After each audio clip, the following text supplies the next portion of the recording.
이런, 늦겠다.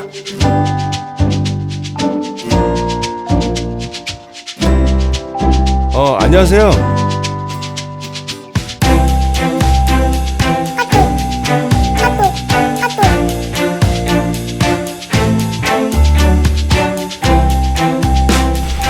야, 너 뭐야 이거? 똑바로 못해 이거? 에?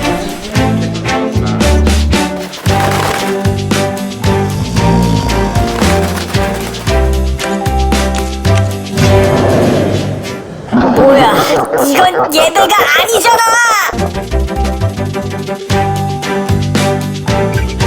도와드릴게요.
지종하신 주님 이름 앞에 모두 무릎 꿇고 다 경배해. 거룩하신 주님 보좌 앞에 엎드려 절하세. 예수는 그리스도, 예수는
좋으신 하나님, 오늘도 우리에게 생명과 호흡 주셔서 주님 앞에 나와 예배하게 하심을 감사드립니다.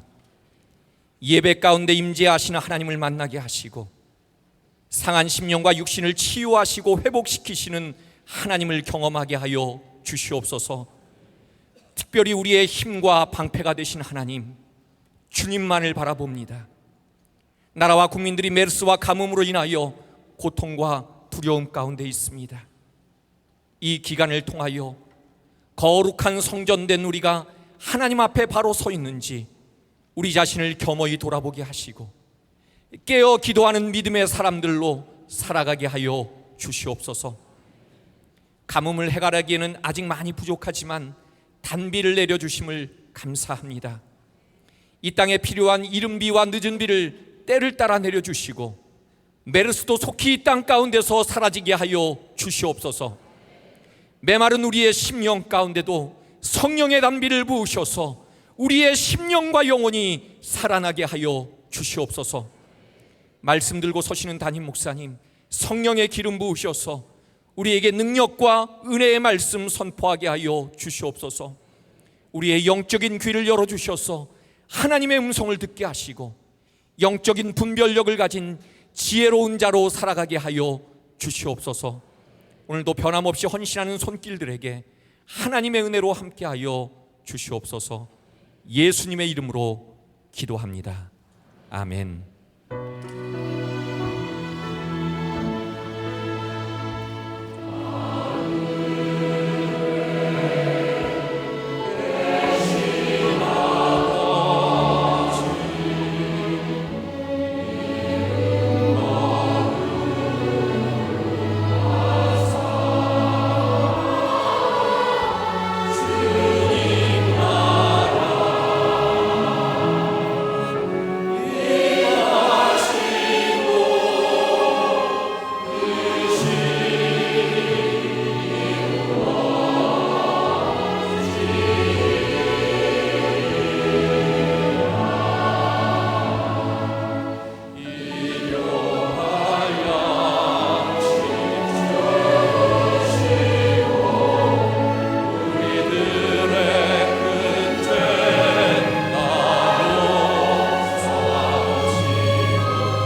계속해서 고린도전서 말씀을 나누고 있습니다. 오늘은 지혜로운 자가 되십시오 라고 하는 제목으로 말씀을 나누겠습니다. 오늘 사도 바울은 이 지혜에 대해서 분별할 줄 아는 사람이 되라고 말하고 있는데, 정말 우리들이 살아가는 이 시대가 분별의 지혜가 필요한 때를 살아가고 있는 것 같습니다. 요즘 메르스 때문에 많은 사람들이 여러 가지 일들이 일어나고 있는데, 제가 지난주에 들은 이야기입니다.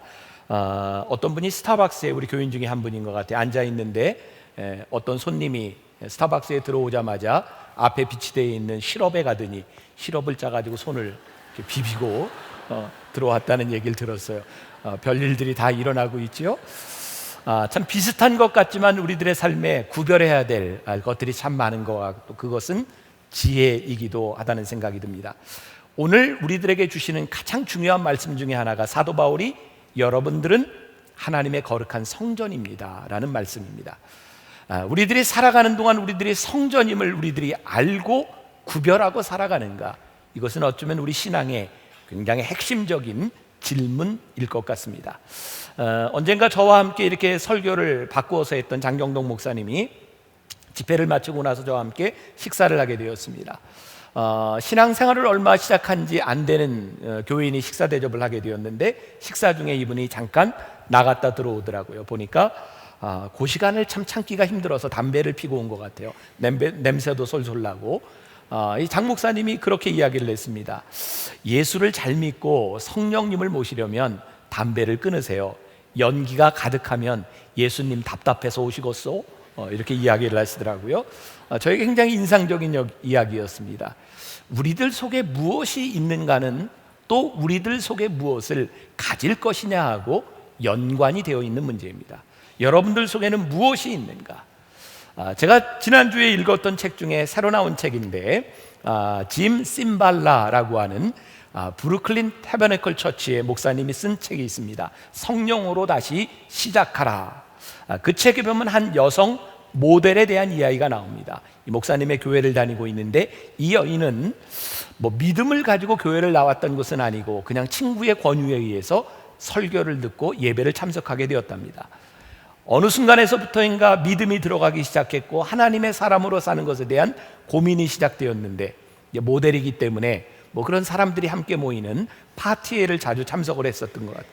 갑자기 그런 생각이 들더랍니다. 이 파티에 참석한 사람들이 하는 행동을 보니 이것은 그리스도인으로서 해야 될 일이 아니구나.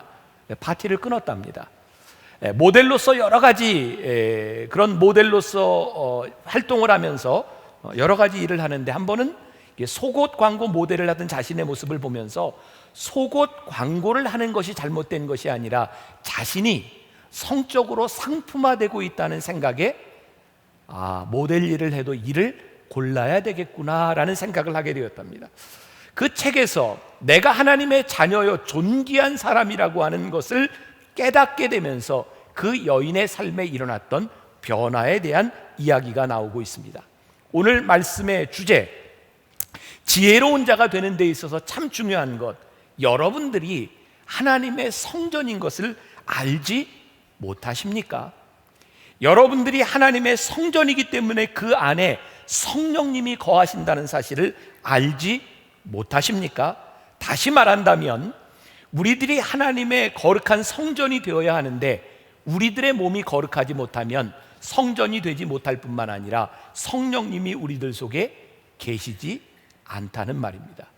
그리고 정말 무서운 이야기는 우리의 몸이 더럽혀질 때 하나님께서 우리를 멸하시겠다고 하는 말씀입니다. 거룩하신 하나님, 거룩한 곳에 거하시는 하나님께서 우리 가운데 거하시지 않을 때, 거룩하지 못한 성전인 성도들에게 가장 불행한 일이 있다면 성령님이 거하시지 않는다는 것입니다. 이 말씀은 굉장히 무서운 말씀이기도 합니다. 성전이 건물적인 의미가 아니라고 볼 때, 우리가 오늘 예배드리고 있는 이 성전 안에도 우리들이 거룩함을 상실한다면 하나님이 계시지 않다고 하는 것이 얼마나 무서운 일이고, 그것이 무서운 이유는 성령님이 우리 안에 계시지 않을 때 우리가 성령님의 인도를 따라 살 수 없기 때문입니다.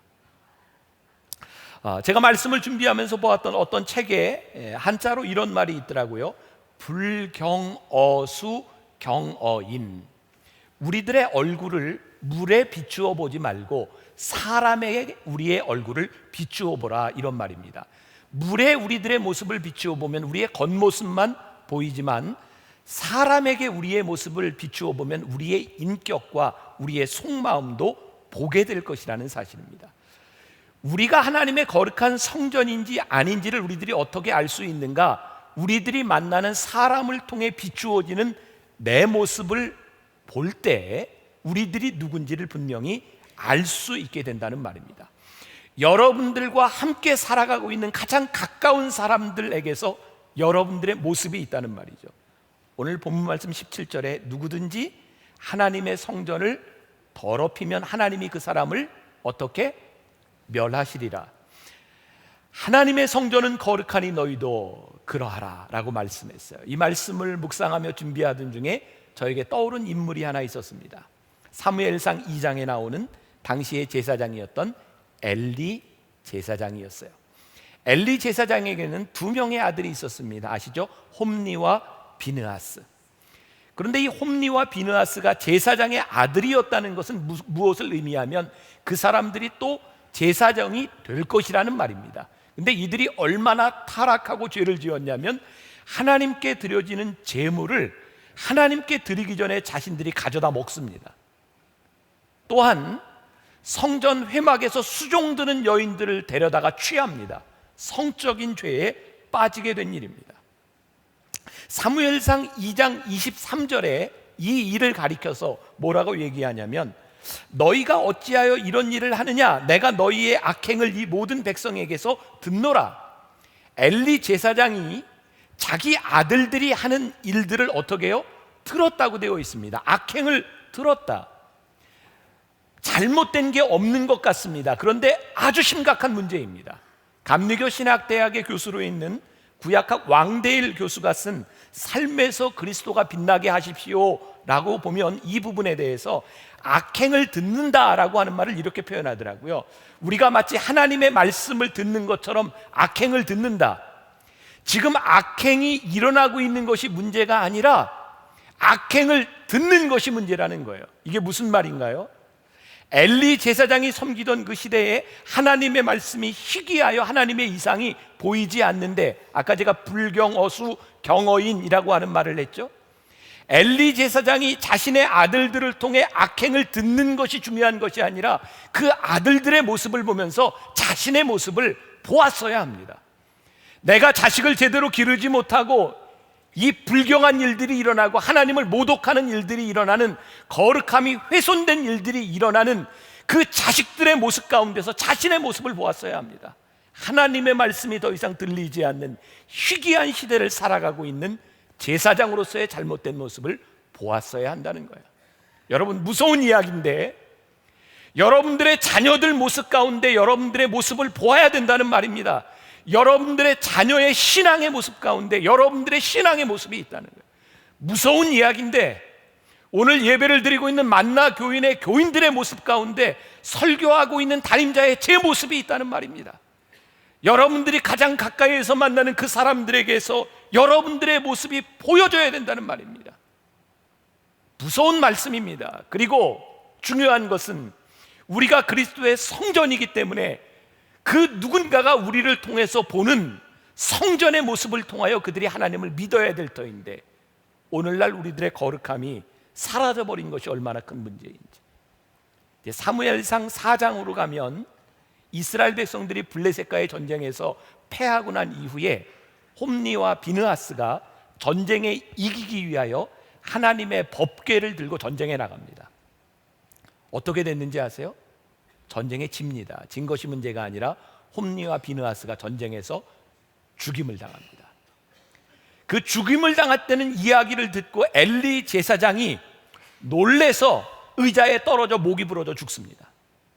엘리 제사장과 그 두 아들이 다 죽습니다.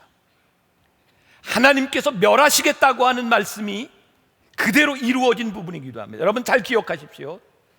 거룩하지 못한 백성들에게는 법궤가 어떤 능력도 나타내지 못합니다. 우리가 흔히 착각하는 것이 있습니다. 우리가 오늘 예배를 드리면 그 예배를 드리는 우리의 행위들이 우리를 지켜줄 것처럼 착각합니다. 우리들이 하나님의 말씀을 듣는 것이 뭔가 우리를 지켜줄 것처럼 착각합니다. 중요한 것은 우리들이 하나님 앞에 거룩해지기 시작할 때 하나님의 말씀이 우리들에게서 능력이 되기 시작하고, 여러분들이 하나님 앞에 거룩함을 지키기 시작할 때 이 교회가 단순한 건물이 아니라 하나님의 거룩한 능력을 드러내는 곳이 될 것이라는 사실입니다. 오늘날 말씀의 능력이 사라졌다, 교회가 힘이 없어졌다라고 하는 이야기는 다시 말하면 우리들에게서 사라져버린 거룩함에 대한 문제입니다. 여러분들은 지금 이 시대를 바라보며 어떤 생각을 하시는지 모르겠어요. 우리들이 회복해야 될 것은 교회에 사람이 부흥하는 일과 건물이 커지는 일이 아니라 오늘 이 안에 있는 하나님의 성전인 우리들의 거룩함이 회복되어야 되는 일들입니다. 사도 바울은 이야기합니다. 지혜로운 자가 되십시오. 오늘 18절과 19절 말씀을 다시 한번 같이 봉독해 보겠습니다. 18절 19절 말씀. 자, 시작. 아무도 자기를 속이지 말라. 너희 중에 누구든지 이 세상에서 지혜 있는 줄로 생각하거든 어리석은 자가 되라. 그리하여야 지혜로운 자가 되리라. 이 세상 지혜는 하나님께 어리석은 것이니 기록된 바 하나님은 지혜 있는 자들로 하여금 자기 꾀에 빠지게 하시느니라 하였고, 반대 이야기를 하고 있죠. 너희들이 지혜롭다고 생각하는 것, 그것이 하나님 앞에 얼마나 어리석은지, 하나님 앞에서 너희들이 어리석은 것처럼 보이는 일이지만 하나님이 그것을 지혜롭게 하시리라. 제가 말씀 시작하면서 우리들이 분별해야 될 것이 참 많다는 생각을 했습니다. 우리의 삶은 어쩌면 우리들의 잘못된 선택에 대한 결과일지 몰라요. 과연 우리들의 판단이 얼마나 옳은가, 우리들의 눈에 보이는 우리들의 생각들이 얼마나 옳은가. 말씀을 준비하면서 보았던 이야기인데, 재밌는 이야기인데 이런 이야기를 듣고도 재미가 없으면 메르스 때문에 그런 줄 알게요. 어떤 남자가 약국에 들어갔답니다. 약사에게 얘기합니다. 제가 딸꾹질이 심한데 약 좀 주세요. 그랬더니 이 약사가 가만히 이렇게 뒤로 돌아섰다가 갑자기 이 사람의 뺨을 쫙 때렸답니다. 이 사람이 깜짝 놀랐는데 약사가 딸꾹질 멎었죠? 멎었죠. 그러잖아요. 놀라게 하면 딸꾹질 멎는다고. 근데 이 사람이 근데 딸꾹질은 내가 아니라 내 아내 때문에 맞는데 이 사람이 맞은 거죠. 이 약사도 아마 잘한다고 한 일일 텐데 잘한 게 참 잘한 일이 아닌 것 같아요. 여러분들의 삶을 한번 잘 보세요. 내가 잘했다고 생각했던 일들이 정말 잘했던 일인가? 여러분들이 지혜로 판단했던 일들이 정말 지혜로운가? 우리들의 삶에는 우리의 계획대로 되지 않는 일들이 참 많이 있습니다. 우리는 나 자신을 내가 잘 안다고 생각하고 우리의 인생의 계획을 세우지만 그것이 그렇게 잘 되는 일이 아닐 때도 많이 있습니다. 참 좋은 찬양이 있어요. 내 이름 아시죠? 라고 하는 찬양인데 아는 분들 한번 같이 불러볼까요?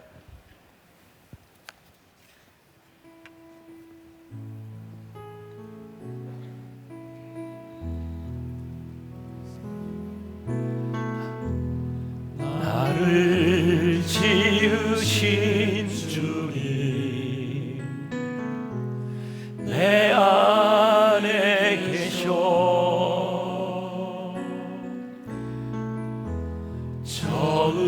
처음부터 내 삶은 그의 손에 있었죠. 내 이름 아시죠? 내 이름 아시죠? 내 모든 생각도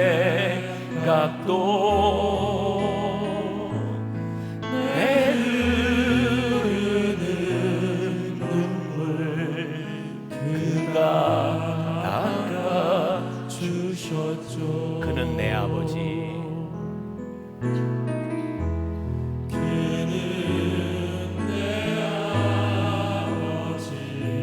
난 그의 소유, 난 그의 소유.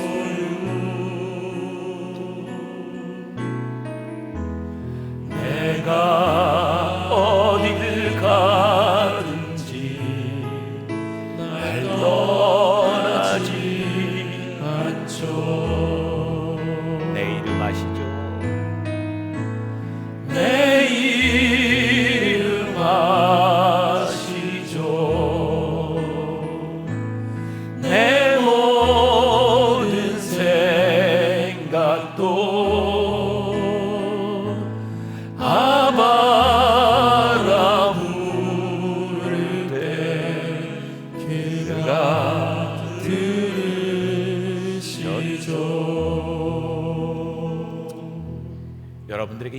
믿음이 있어요?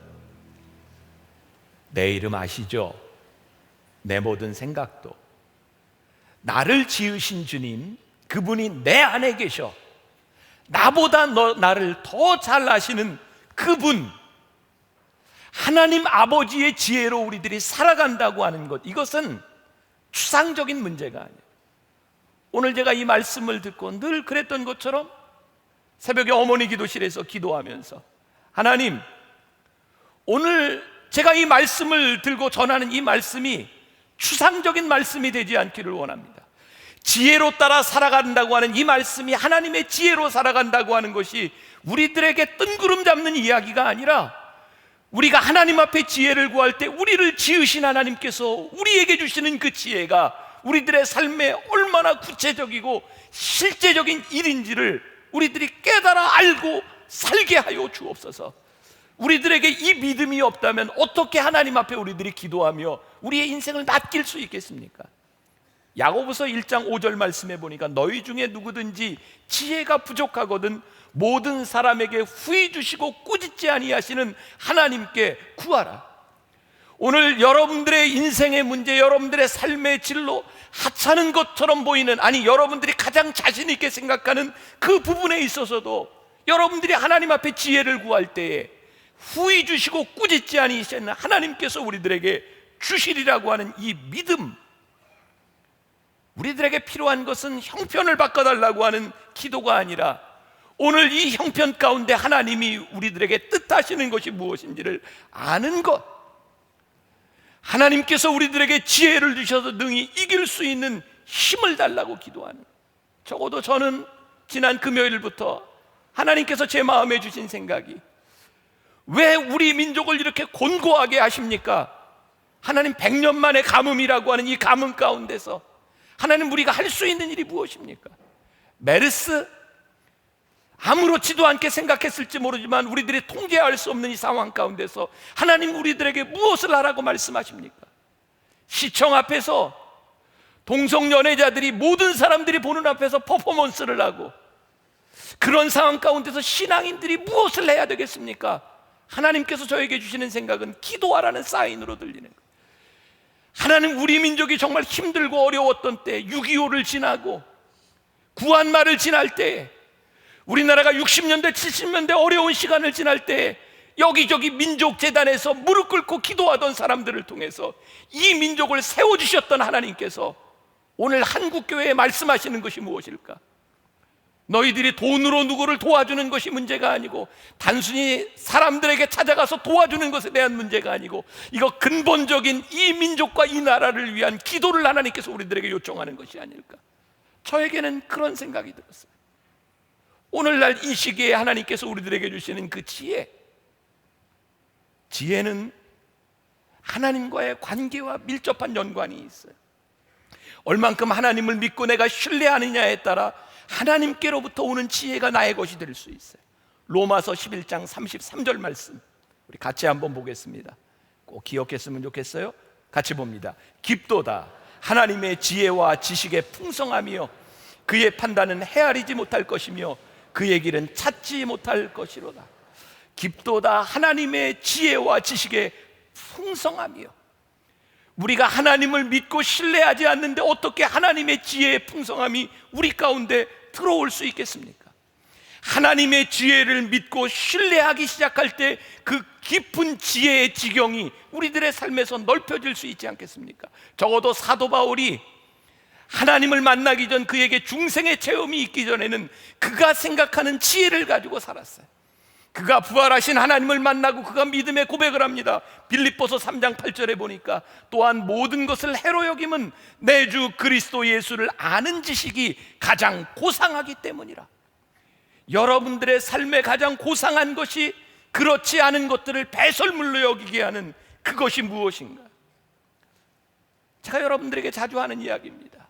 때때로 우리의 기도조차도, 우리의 바람과 우리의 꿈조차도 하나님이 틀게 하실 때, 그것은 우리의 인생의 망가짐이 아니라 우리를 향한 하나님의 계획이 보이기 시작할 때 우리는 믿음의 길을 갈 수 있다.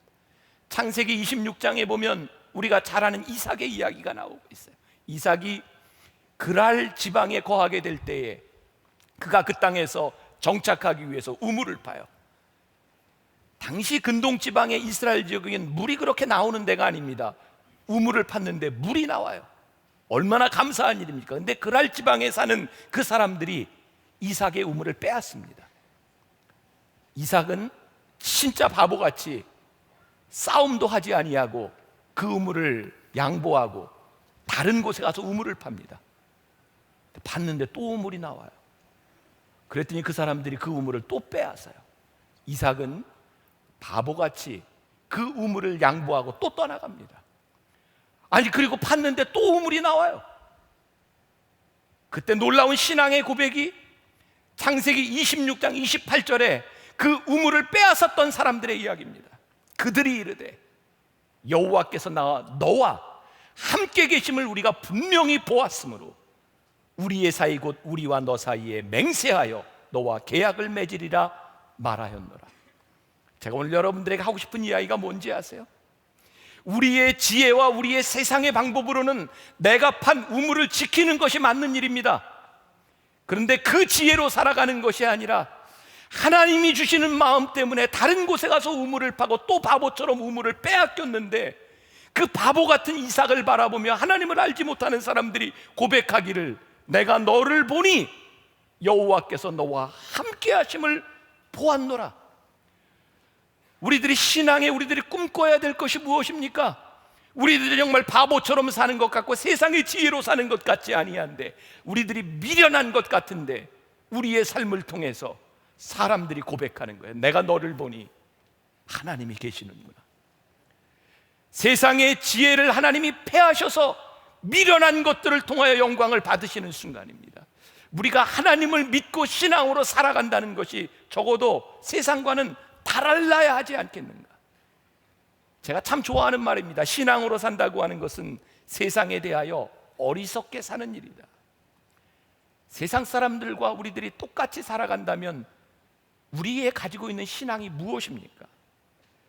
세상의 법칙과 성경의 원리가 달라야 맞는 것이 아니겠습니까? 세상 사람들이 살아가는 원리, 우리가 말씀으로 살아가는 원리가 동일하다면 오늘 우리가 여기에서 하나님을 고백하는 이유가 무엇이겠습니까? 육체의 본능을 따라 사는 것은 동물입니다. 이성을 따라 살아가는 것은 사람입니다. 그러나 성령의 인도하심을 따라 사는 것은 그리스도인입니다. 하나님은 여러분들을 사람처럼 살라고 부르신 것이 아니라 그리스도인처럼 살라고 여러분들을 부르셨습니다. 오늘 우리들에게 주시는 도전이 무엇입니까? 인간으로 살 것이냐, 그리스도인으로 살 것이냐. 제가 어제 고향 외고에서 외고 학생들을 위한 그런 체프를 인도하고 왔어요. 정말 그 학교에서 너무 오랫동안 저에게 요청을 했기 때문에 토요일 날 갔는데, 제가 정말 이렇게 흔쾌히 간 일은 아니었어요. 바쁜 시간이기 때문에. 근데 가서 말씀을 전하려고 서니까 그 500여 명의 학생들의 미래를 바라보니까 제가 서 있는 것이 너무너무 귀하다는 생각이 들더라고요. 아이들에게 물었습니다. 얘들아, 너희들은 인생을 평범하게 살고 싶으냐, 비범하게 살고 싶으냐? 아이들이 비범하게 살고 싶다 그러더라고요. 제가 아이들에게 너희들이 비범하게 살 수 있는 비결을 알려주겠다. 여러분들도 알고 싶으십니까? 너희들이 세상 사람들처럼 동일하게 살아가면 너희들은 평범한 인생이 될 것이고, 너희들이 세상 사람들이 살아가는 방법이 아닌 이 세상을 거슬리는 하나님이 너희를 부르신 이유가 있는 삶을 살아갈 때 너희들의 삶은 비범해질 것이다. 저는 우리 그리스도인들이 비범한 인생을 살아간다고 하는 것은 세상의 기준에서의 어떤 엑설런트한 그런 것을 이야기하는 것이 아닙니다. 적어도 하나님의 말씀이 우리들 가운데 있어서 이 세상을 거스릴 수 있는 용기가 우리들에게 있는가? 하나님은 오늘 우리들에게 그것을 물으시고 있는 거죠. 제가 지난번 우리 교인들과 함께 국내 성지순례를 갔다 오고 나서 특별히 선교사들의 이야기, 우리 국내 그 한국 교회사에 대해서 요즘 많은 관심을 가지고 있습니다. 우리 한국 교회 역사에 있어서 선교사에 있어서 한 획을 그은 아주 중요한 인물이 있습니다. 존 로스 선교사입니다. 그는 한국을 선교하러 왔던 사람이 아니라 중국의 선교사로 1872년에 들어갑니다. 1872년. 그는 젊은 나이에 아내와 함께 중국에 들어갔는데 1872년에 들어간 지 1년 만에 아내가 죽습니다. 어쩌면 굉장히 많이 디프레스 될 수 있는 상황이죠. 내가 꿈을 가지고 이 땅에 들어갔는데 하나님 왜 나에게 이런 시련을 주십니까? 그때 그가 중국에서 들었던 이야기가 토마스 선교사에 대한 이야기였습니다. 1866년 그가 들어오기 6년 전에 대동강변에 들어와서 복음을 전하러 들어왔다가 한마디도 전하지 못하고 죽었던 토마스 선교사에 대한 이야기를 듣습니다. 하나님께서 그에게 토마스 선교사의 이야기를 통해서 조선이라고 하는 나라에 대해 관심을 가지게 하셨고, 그는 몇 년 후에 압록강변에 있는 중국과 조선의 국경지대에 있는 고려문까지 와서 조선 사람들을 만나게 됩니다. 유명한 서상윤이라고 하는 사람도 만나게 되고, 그는 성경을 번역하기 시작합니다. 요한복음, 마가복음, 누가복음, 마태복음, 로마서 차례로 성경을 번역하기 시작했고 1886년에 이 연대를 잘 기억하십시오. 1886년에 신약 전체를 완역합니다. 제가 왜 이야기를 하는 줄 아세요? 1886년에 성경을 완역했다고 하는 것이 얼마나 놀라운 일인지 아십니까? 우리나라의 최초의 선교사가 들어온 때가 언제인지 아세요? 1885년 아펜젤라와 언더우드가 1885년에 들어옵니다. 그런데 이미 성경들이 번역이 되고 있었고 그들이 들어온 지 1년 후에는 신약 성경이 완역되었습니다. 어느 나라의 선교 역사도요, 성경이 먼저 번역된 나라가 없습니다.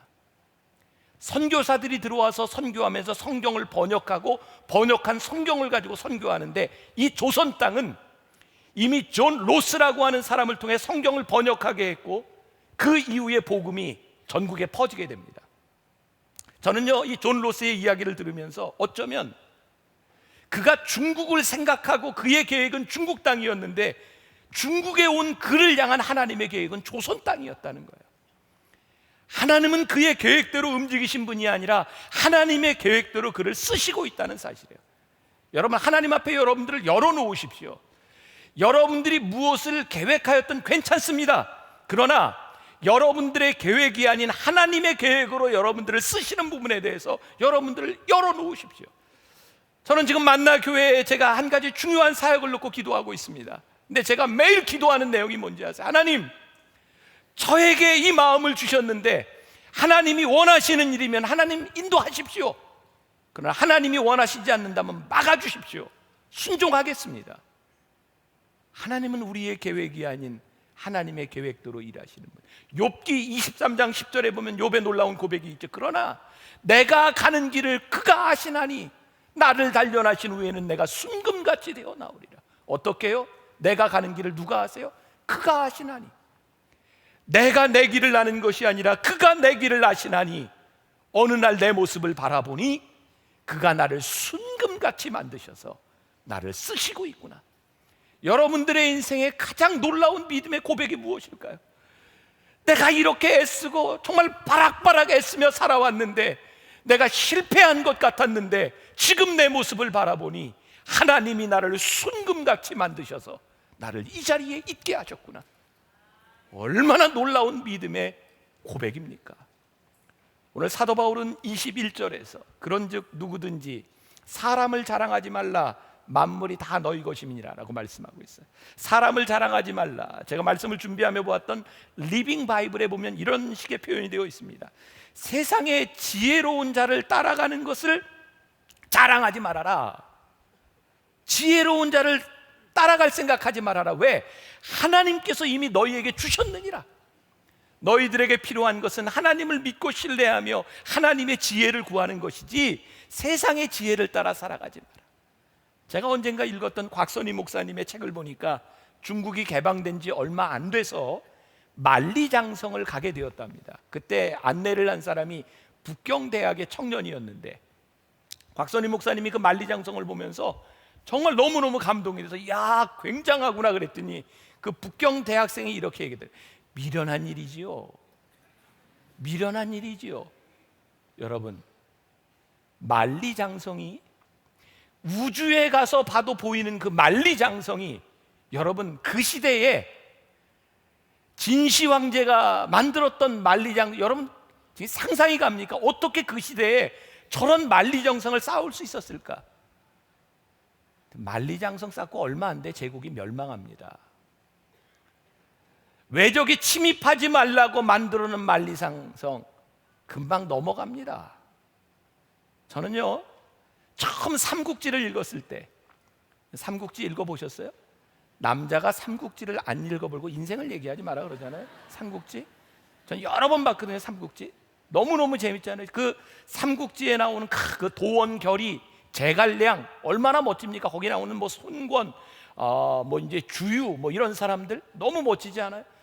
얼마 전에 나왔던 적벽대전 1, 2 그 영화를 보면요, 사실 조조라고 하는 인물이 이 삼국지에는 굉장히 이렇게 부정적으로 묘사가 되어 있지만 굉장히 이렇게 똑똑한 재상이었다 그러죠.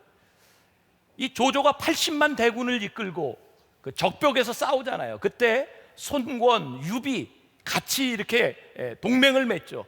제갈량도 나오고 주유천하라고 할 만큼 유명한 주유도 나오고 전쟁에 이깁니다. 80만 대군을 물리칩니다.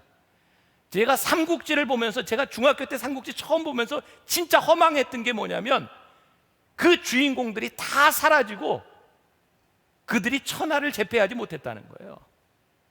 굉장히 허무하더라고요. 제갈량도 주유도 천하 통일하지 못합니다. 우리 삶의 지혜 있는 자들, 그 지혜가 굉장한 것 같은데 그렇지 않습니다. 지금 이 세상을 움직이고 있는 세상의 원리들이 굉장한 것 같은데 그렇지 않습니다. 하나님께서 우리들에게 말씀합니다. 세상의 지혜, 세상의 똑똑한 사람들 자랑하지 말아라. 이미 하나님께서 우리들에게 모든 것을 주셨는데 너희들이 분별하고 거룩한 성전이 되어서 너희들이 살아가는 것, 하나님께서 오늘 너희들에게 말씀하시는 그것을 아는 것. 그래서 저는 하나님의 사람은요, 성령의 물결을 타되 세상의 물결을 거슬러 올라가는 것이 하나님의 사람이라고 생각해요. 저는 여러분들이 정말 바보처럼 살았으면 좋겠어요. 오늘 제가 여러분들에게 신앙의 도전을 드립니다. 여러분들이 일주일을 살아가는 동안 세상의 똑똑한 일이 아니라 내가 정말 바보 같은 결정을 한번 해봤으면 좋겠어요. 바보 같은데 여러분들의 마음을 편하게 하는 일, 성령님께서 여러분들의 마음을 평안하게 하는 일, 여러분들이 정말 똑똑하게 이성적으로 판단했는데 그 판단이 여러분들을 불편하게 하는 것이 아니라 어리석은 일들이 여러분들의 마음을 편하게 하는 일, 저는 그게 이 세상을 바꿀 수 있는 일이라고 생각해요. 하나님의 거룩한 성전이 드러나는 일이라고 생각해요. 여러분 한 주 동안 기도하십시오. 하나님, 제가 이 세상을 바라보며 제 지혜로 판단하게 해주세요라고 하는 기도가 아니라 하나님의 마음을 저에게 주사 이 세상을 바라보는 하나님의 마음이 보이게 하여 주셔서 판단이 아닌 긍휼의 마음이 저에게 보이게 하여 주옵소서. 지금 이 세상을 살고 있는 모든 사람들이 증오하고 미워하고 서로를 헐뜯을 때 우리가 그들을 헐뜯으며 승리할 수 있는 것이 아니라 하나님의 마음이 이길 수 있는 것이 아닌가. 적어도 그 믿음이 없다면 우리가 어떻게 이 세상을 거스르며 살아가겠습니까? 힘든 결정, 근데 우리들에게 찾아오는 평안한 마음, 손해볼 것 같은데 바보 같은 소리를 들었는데 하나님이 드러나는 일, 우리가 하나님을 인정하면 하나님이 우리를 인정하십니다. 우리가 하나님을 사랑하면 우리가 하나님의 사랑을 입습니다. 우리가 하나님의 용서를 실천하면 우리가 하나님의 용서를 경험하게 되어 있습니다. 이것이 그리스도인입니다. 지혜로운 자가 되십시오.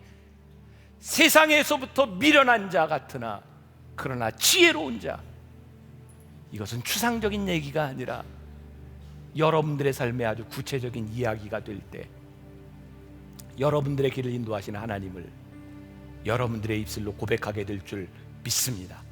다음 한 주간 여러분들 속에 역사하시는 하나님을 고백할 수 있는 귀한 날이 되시기를 주님의 이름으로 간절히 축원합니다.